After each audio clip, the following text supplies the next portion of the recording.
আসসালামু আলাইকুম বন্ধুরা, সবাই কেমন আছেন? এই দেখেন আমি পেঁয়াজ কেটে নিয়েছি। আমি আজকে হাঁসের মাংস রান্না করব। আর এই যে আমি ডাল সিদ্ধ করতেছি, আমি ডাল আর হাঁসের মাংস রান্না করব, ঠিক আছে। আর এখানে আমি যে ভুট্টা সিদ্ধ করতেছি, দেখেন এটা এমনিতেই খাওয়ার জন্য সিদ্ধ করতেছি। এই যে দেখেন চুলার গ্যাসটা অন করে দিছি, আমি পাতিলাটা বসিয়ে দিছি। আমি বড় একটা পাতিলাই নিছি, কারণ আজকে আমাদের ঘরে মেহমান আসবে, তো এই জন্য। তো দেখেন আমি প্রথমে এটা দিয়ে দিলাম ধুয়ে, একটু গরম হলে আমি তেল দিয়ে দিব। দেখেন আমার পাতিলাটা গরম হয়ে গেছে, আমি এখন তেল দিয়ে দিলাম। এই যে আমি বাটিতে পেঁয়াজ নিচ্ছি, দেখেন আমার তেলটা গরম হয়ে গেছে। আমি পেঁয়াজগুলো এখন এখানে ঢেলে দেবো। আমার পেঁয়াজগুলো দেখেন হালকা ব্রাউন ব্রাউন হয়ে গেছে। আমি এখন কাঁচামরিচ আর টমেটো দিয়ে দেবো।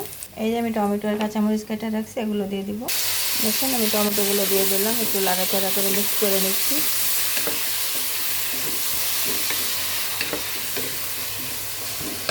তো আমি এখন কি করব, পেঁয়াজ দিয়ে লবণ দিয়ে দিব। দেখেন লবণ দিয়ে দিলাম পরিমাণ মতো। এটা হতে হতে আমি এখন মশলাগুলো দিয়ে দিব, দিয়ে ভালো করে কষাবো।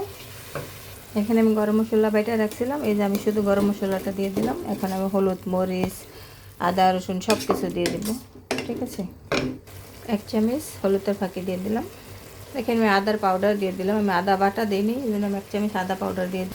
আমি হালকা একটু গরম মশলা দিয়ে দিতেছি, এলাচি আর এই যে তেজপাতা, আমি এখান থেকে 2-3টা তেজপাতা দিয়ে দিব,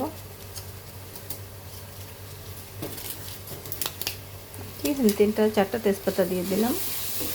যেটা দারচিনি, আমি দারচিনির পাউডার দিয়ে দিলাম কতটুকু, কারণ আমি দারচিনি আলামটা দিলাম। এই যে দেখেন এটার ভিতরে দারচিনি, এই দারচিনিটা আমি আলাম দিইনি, আমি দারচিনির পাউডার দিয়ে দিছি। দেখেন এই যে মানে দেশের থেকে আনছে, তো এই জন্য ওখান থেকে একটু ভাজা ভাজা করে আনছে, তো কালারটা এরকম।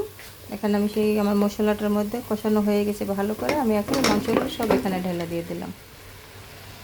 আমি এখন একটু ভালো করে লাড়াচাড়া করে মিক্স করে নিই। দেশ থেকে নতুন আলু আনছিল, দেখেন এই যে হাঁসের মাংসের সাথে আমি নতুন আলু বড় বড় করে কেটে নতুন আলু দিয়ে দিলাম। দেখেন আমার মাংসটা ভালো করে মিক্স হয়ে গেছে। তা আমি এখন 10-15 মিনিট ঢাকনাটা ঢেকে ভালো করে কষাবো। আমি একটু 10 মিনিট ঢাকনাটা রেখে দিব, চুলাটা একদম ঢিম করে। দেখেন হাঁসের মাংসতে আমি একটু রসুন ছিলে রাখছিলাম, সেই রসুনগুলো দিয়ে দিলাম। তো হ্যালো বন্ধুরা, দেখেন আমার হাঁসের মাংসটা আমি এটাকে কিন্তু ঢাকনা লাগিয়ে অনেকক্ষণ কষাইছি, প্রায় আধা ঘন্টার উপরে কষাইছি, ঠিক আছে। কষাতে কষাতে আমি এটা ঝোল রাখবো না, একদম ঝোল রাখবো না। তো দেখেন আমার মাংসটা, আমার আলু সিদ্ধ হয়ে গেছে, আমার রসুন সিদ্ধ হয়ে গেছে, সব হয়ে গেছে। দেখেন আমি এভাবে একদম ভুনাবো না, শুকনো শুকনো করবো। এই যে দেখেন আমি একটু ঝোল ঝোল রাখবো না, ঠিক আছে। আমি প্রায় 40 মিনিট পর্যন্ত হাঁসের মাংসটা রান্না করলাম। কেন এই জন্য এতক্ষণ কষালাম, যে হাঁসের মাংস একটু টাইম বেশি লাগে, একটু সময়টা বেশি লাগে, সেই জন্য আমি 40 মিনিট পর্যন্ত সিদ্ধ করলাম। সিদ্ধ করতে করতে দেখেন একদম আমার হাঁসের মাংসটা সুন্দর হয়ে গেছে, মানে কালা বোনা যেমন হয় মাংসটা কালার চেঞ্জ হয়ে গেছে দেখেন।